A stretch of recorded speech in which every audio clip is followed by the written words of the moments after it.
Senator McDonald, you have the call. Good evening. I want to return to the Bonza matter. The Minister said she was aware discussions were taking place in terms of the investors. What was the nature of the Department's understanding of what the discussions with Bonza's investors were? So, Senator, we met during the process with the administrators when they were appointed. I think we'd just gone through that we'd met with Bonza just prior, and the administrators mentioned to us that they were trying to either continue Bonza in some form, and they were looking for either new owners or new investors. They did not take us through the intricate details of what that entailed. They did not take us through who they were talking with either. A lot of this information was commercial in confidence, and because we were not party to the administration, the administrators were providing us with information, but they didn't provide us with all information. But our understanding is they were trying to get a buyer or several buyers in order to either continue Bonza in its current form or a slightly different form, including, using the air operating certificate to see if it's in a different form, how that could work. So I think they had all options on the table to see what they could do. The day after Bonza cancelled flights and went into administration on Wednesday the 1st of May 2024, Minister King was already telling media it was unlikely Bonza would get back up and running. That was on ABC News Breakfast. The administrators have been speaking to them overnight. They're trying to get the airline back up and running. I think they've got to look at the books a fair bit. It's unlikely that will happen. That was a quote from the Minister. That early stage in the process, did the department provide advice or talking points to the Minister to say it's unlikely the airline would operate again? I don't think that we provided talking points along those lines. No. If not, who did provide the Minister with that advice? I'm not sure. We were talking to the Minister because things were moving quite quickly, and providing her with what we could and what was, not commercially sensitive of information that we got from the administrator. She was aware that the administrator was trying to get the airline back up and running and was talking to investors. Obviously, the fact that it had gone into administration, does make it difficult. So I'm not sure. It's quite early, isn't it, the day after the cancellation of flights and Bonza going into voluntary administration, for the Minister to be making that kind of commentary that it's unlikely that they would fly again. Do you think, or were you aware on the 30th of April or the 1st of May 2024 that the Minister had access to information that wasn't made available to the media or travelling public to suggest that Bonza would not fly again? Not that I'm aware. We were providing her with talking points and information that we received from the administrator. Obviously, once Bonza was in administration, it becomes a process that the administrator has to go through. On Friday the 3rd of May 2024, the Australian reported, but the administrator revealed Bonza directors had received event of default notices almost 2 weeks earlier on April 17. Such notices mean that in the absence of payment for the leased aircraft, legal action will commence. It was unclear how many previous warnings Bonza may have been given. So the Minister told media on the 30th of April, including ABC Statewide Drive Victoria and 3AW, that the government had been in discussions with Bonza since the AFR article on the 18th of April. That was almost 2 weeks of discussions before the airline was grounded, 2 weeks during which Bonza held a default notice. Was the department aware of the existence of the event of default notice or similar warning served to Bonza prior to the 30th of April? I will have to check with my colleagues. So that we were aware.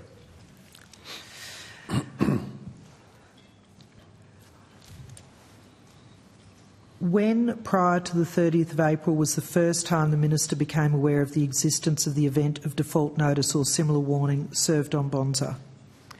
So it would have been on the 20th of April, Senator. When did the department become aware of the move to repossess Bonza's leased planes? On the 30th of April. So we have a situation where more than 57,900 Australians have been left out of pocket with cancelled flights. It's clear that the Minister and the Department were aware of concerns with the viability of the airline or its ability to secure its leased planes, and neither the Minister nor the Department issued a warning or caution to customers. Is that true? Senator, it is not the Department's or the Government's role to alert the public. It is the directors of the company. It's under corporations law. The directors have responsibilities under corporations law. Bonza was trying to make payments.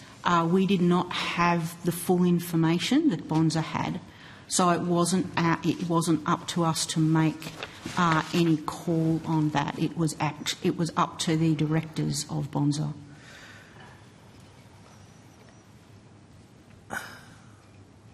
So if the Minister was aware earlier, why didn't the Minister issue a warning to customers as soon as she became aware of the airline's tenuous position, which could have saved them money, booked flights with other carriers if they wished?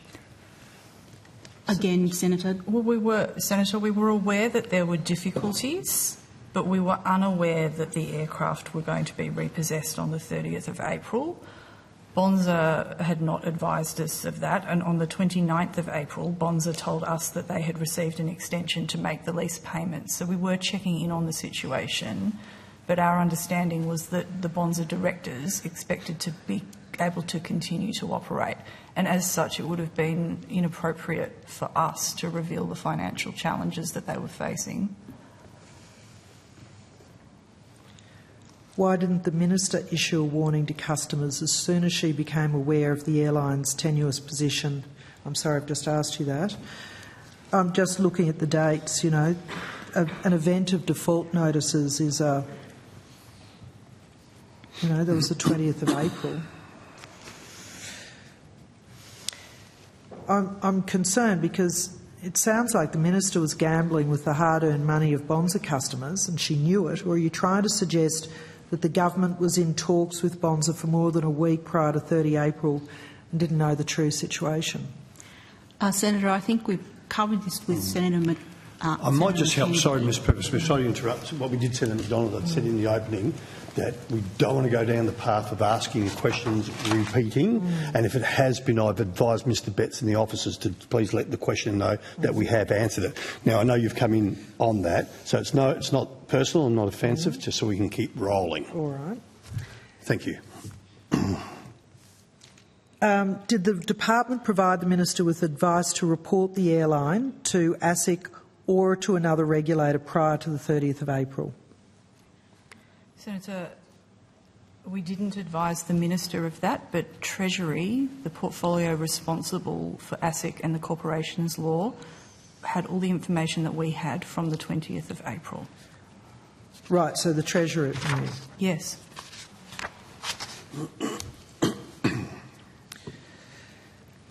At any time has the Department been requested to provide advice to the Minister regarding financial assistance to passengers, workers or contractors? Again, I think this was asked previously. At a point in time in the administration, do you become involved in relation to employee entitlements?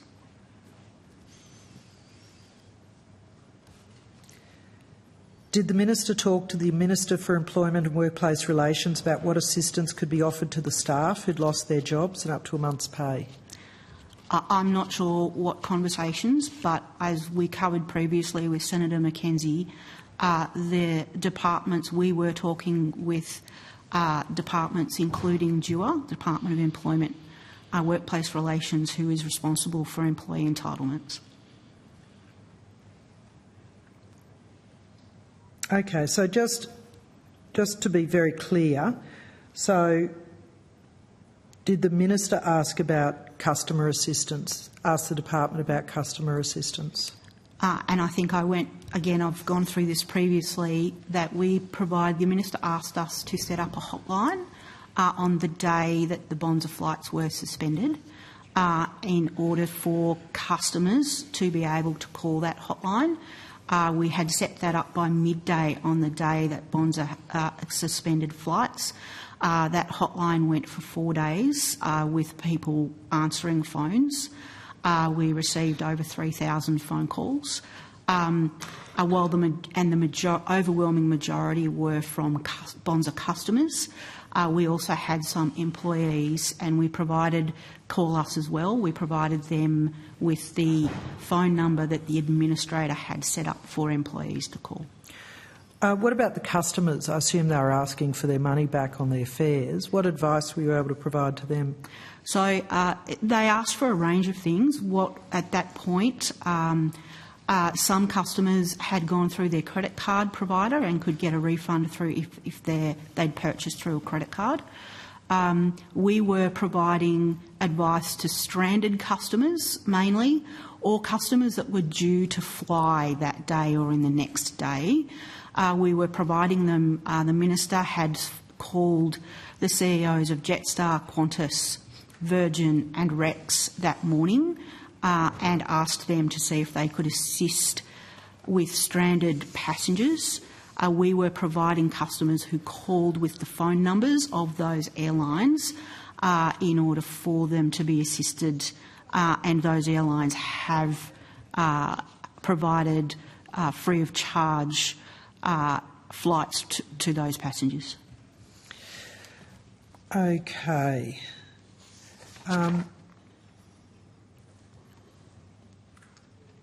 All right. I think that is my last question for